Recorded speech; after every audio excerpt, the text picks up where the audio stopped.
Every once in a while, a movie drops that people shrug at or just think, oh, it's okay, or even flat out dislike and hate. But then something strange happens.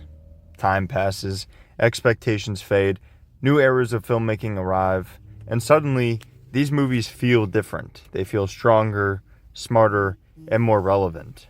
So today I want to break down three superhero movies that aged far better than anyone predicted they would. Not because of nostalgia, not because of memes, but because our lens changed. And when the dust settled, these films revealed themselves as smarter, bolder, and more forward thinking than the culture ever gave them credit for. So let's dive in. Starting with Chapter 1, pick number 1, The Dark Knight Rises.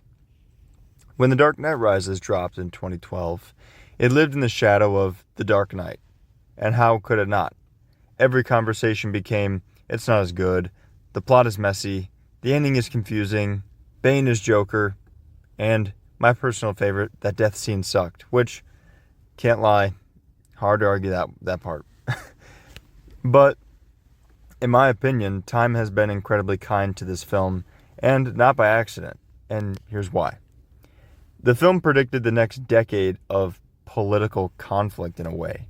You know, rewatching this movie now is kind of insane. You realize like it tackles economic inequality, populist uprisings, mass distrust of elites, political tribalism, the collapse of institutions, extremism driven by despair. And when it released, these felt exaggerated, but now they feel a little bit prophetic and a little bit, too real. And obviously art imitates life and whatnot, but like I said, this was just kind of like, ahead of its time, all things considered. Bane was also very misunderstood, and now he feels iconic, which this is not as much of an unpopular opinion. I feel like a lot of people have started to sway their decisions on Bane, or their opinions, I should say. In 2012, people mocked the Vorge, the mask, and the theatricality of Bane. But now his ideology hits harder. Bane represents weaponized populism, manufactured revolution, leaders who prey on the broken, and charisma masking nihilism. Now, don't get me wrong, he's no Joker, he's no Heath Ledger Joker, obviously. But that's kind of what makes him brilliant. He is a captivating villain in a lot of different ways and for, different reasons. Not to mention the dedication that Tom Hardy had and the effort he put into that role deserves love for that alone. But yeah, I mean, also you have Bruce Wayne's arc, which hits harder with age as I progress, as I grow. When I rewatch with perspective, it's not just a movie about Batman. It's a movie about a man with nothing left. Bruce has, he's lost Rachel. He's retired the cape and cowl. He's isolated himself. Not to mention he's physically and emotionally broken and empty. This is a story about rebuilding identity after trauma. Something many people understand now more than ever. His journey is not flashy, but it's actually very human and one of my favorite examples of Batman, because I talked about this in my last video speaking about hope, but in my opinion, Batman is one of the most hopeful, if not the most hopeful superheroes out there. And I think he's one that's easy to get mixed up with nihilism and just being dark and brooding, but there's hope in the darkness, and I really enjoy his take on the character, especially as I get older. Speaking of, elements of the story, the themes make more sense in retrospect. This film is about rebirth, hope emerging from despair, rebuilding in the ashes, and learning to live again. The Dark Knight was about chaos. Rises is about recovery from that chaos. And recovery never really looks perfect. The ending was also controversial until now. People would always debate, did Bruce die? Did he escape? Did he quit? But modern audiences see it differently. From what I've seen online, it's now read as a man choosing life over obsession. The end of a myth, not the end of a hero. A passing of the symbol, and a rare moment of peace for someone who's never really experienced that. It's emotional maturity and really not weakness. And that's what I love about it most is, you know, the whole idea of Batman, and he even says it in this trilogy, but the whole idea of Batman is, as a man, you could be killed. You know, you could bleed, you can die. But as a symbol, you could be eternal. And that plays in the whole rebirth element, and it's just really well done here. I just love it so much. I could have done without the very on the nose Robin reference, but you know, other than that, I really like the way they did it. And this is such an interesting thing that nobody really mentions with this movie, but they really passed the torch so well, because I feel like a lot of people, even at the time, were so open to having Joseph Gordon-Levitt take over as Robin, where it's like a hero like Batman, having somebody take over for that is like a kind of an insurmountable task. It's kind of like Spider-Man, but for you to have built something where people are, you know, not only okay with it, but they're kind of looking forward to seeing where the story goes next after your main character retires as the main hero. I mean, that kind of just, you know, that says a lot about it. Now, this aged well, not because it is completely perfect, but because it was misunderstood, in my opinion. Its themes didn't resonate in 2012, but they resonate now. The movie grew into itself, and it grew on the audience that, you know, grew up with this version of Batman. Now, Chapter 2, the second movie in my list of picks, and I have talked about this in an entirely different video, but I would like to talk about it more now, and that is Man of Steel. A movie built for the world we live in now, and not the world we expected then. Because when Man of Steel came out, people were very divided, to say the least. And in case you guys haven't noticed, Superman's a bit of a divisive character, especially the movies. You know, people expected a Christopher Reeve homage, cheerful optimism, bright colors, simple morality, but instead they got, existentialism, philosophical conflict, identity crisis, and a grounded alien allegory. And the real irony is, everything people criticized then is exactly what modern audiences kind of praise now. What do I mean by that? The emotional realism aged like fine wine, honestly. The film asked questions like, what would it really feel like to be Superman? How would a child handle godlike powers? How would the world react to an alien? What would it mean to choose your own destiny? These questions seemed too heavy at the time, but now they're mandatory in character-driven storytelling. Superman wasn't written as an icon, but he was written as more of a person. And modern audiences crave that, especially with a character as godlike as Superman. Jonathan Kent's controversial scenes now feel painfully accurate as well, because back then people mocked the tornado scene, the whole "you're not my dad" dilemma that every stepdad deals with, and the moral ambiguity of some of the life lessons he tried to imbue into his son. But rewatching it now, Jonathan Kent's arc becomes really human to me. He is, first and foremost, he's a father. My God, voice crack. He's afraid, he's overwhelmed, and he's doing his best in an impossible situation. And even though he is afraid, he's not teaching Clark fear. He's teaching him responsibility. And I know responsibility is obviously very popular with another certain hero that wears red and blue, but I think it's very overlooked the thing they were trying to do with Jonathan Kent in this story. Because, as I mentioned, I mean, he's human. He is a father doing his best, and he's put in this impossible situation that, you know, I feel like if most of humanity, if they were put into it, they would be giving much worse advice, and they would probably raise a super Nazi or something. So, you know, I've always thought that some of the advice he gave was weird, but now as I watch it with time, with age, I understand what he was saying. He's not saying, for example, the one that's always talked about most is when he says, what was I supposed to do? Just let them die on the bus? And he says maybe.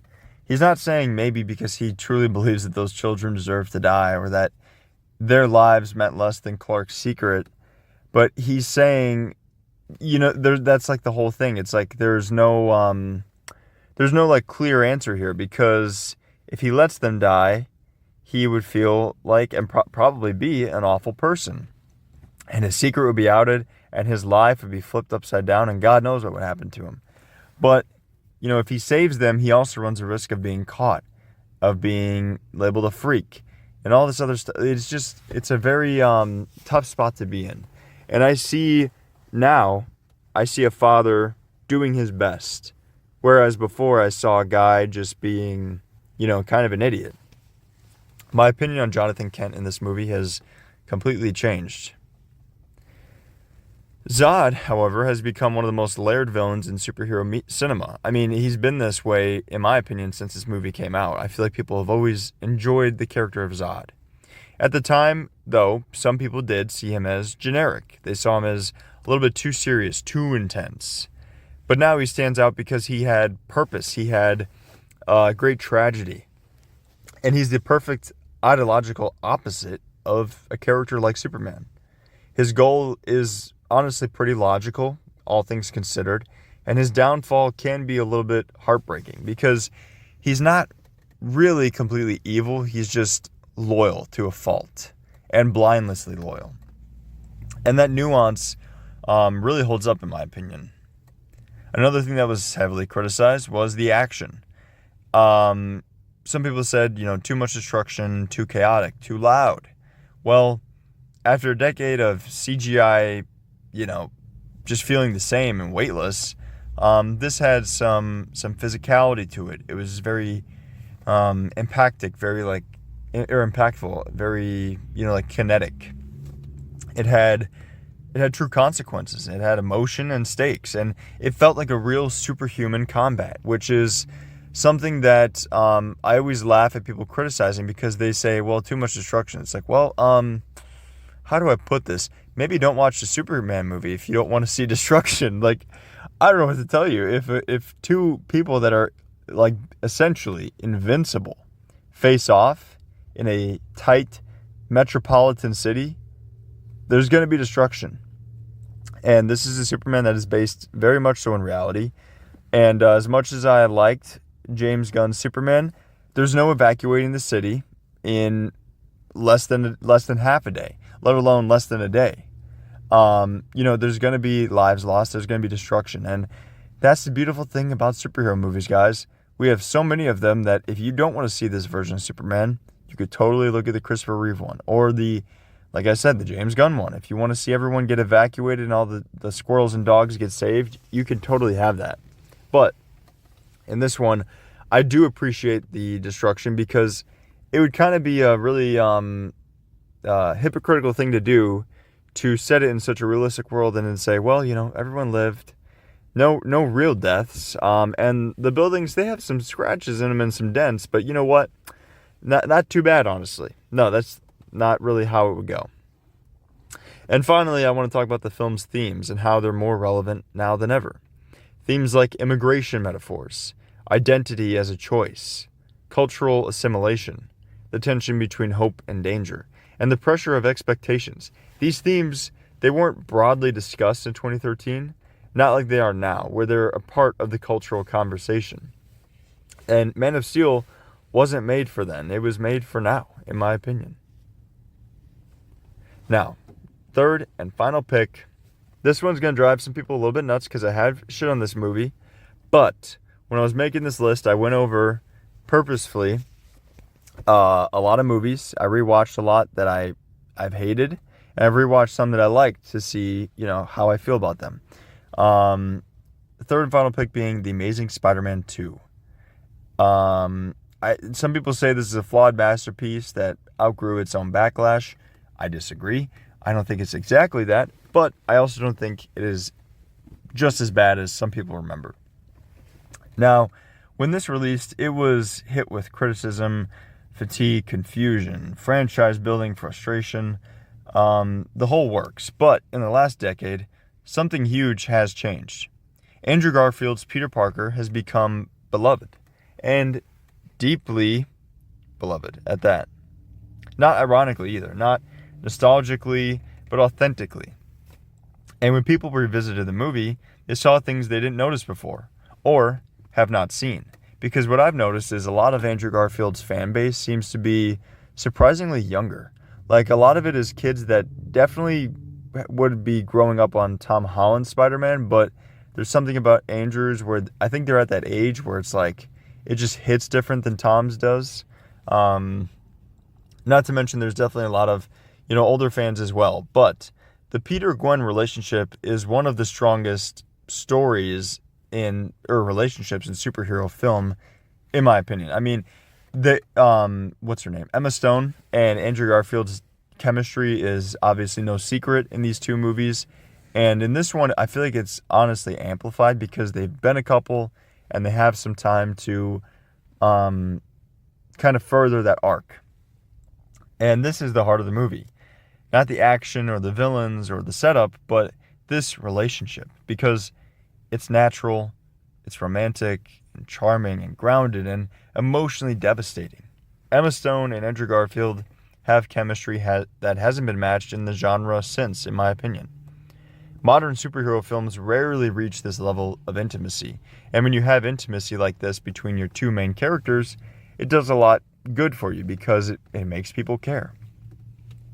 And Andrew's performance also aged into something of an icon because early reactions were things like, oh, he's too cool and too attractive and he talks too much, which that last one, I've literally seen complaints about that, and I just don't really know what to tell you. Like, saying Spider-Man talks too much, it's like saying Wolverine cusses too much, or I mean Deadpool or whatever. Like, it's just, that is who they are. Like, Spider-Man talks. I don't know who needs to tell you that. But nonetheless, I digress.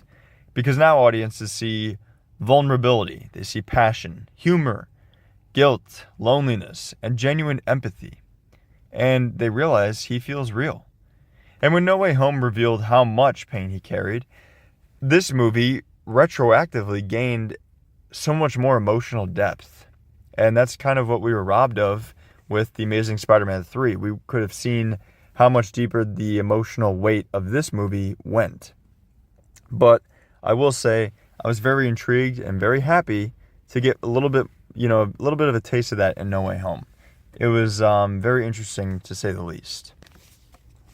The themes also hit harder now because it explores grief and destiny and guilt and the fear of losing loved ones, which is a huge fear for me personally, and the burden of responsibility.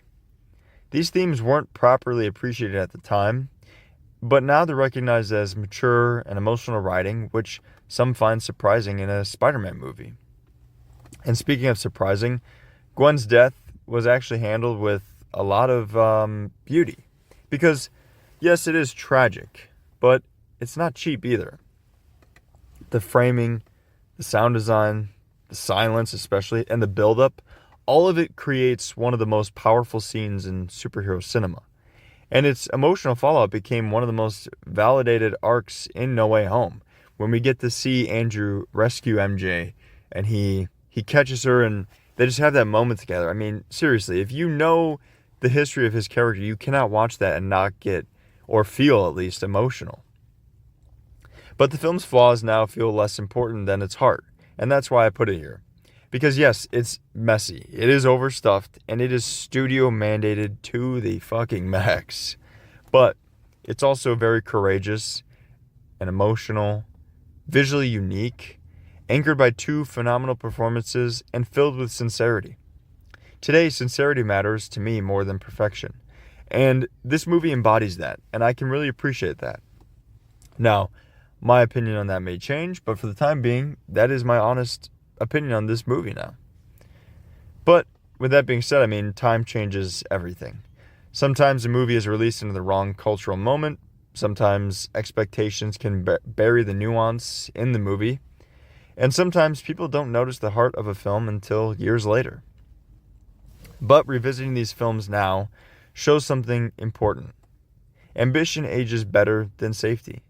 Emotion ages better than polish. And sincerity ages better than formula. These movies were by no means perfect, but they were full of life.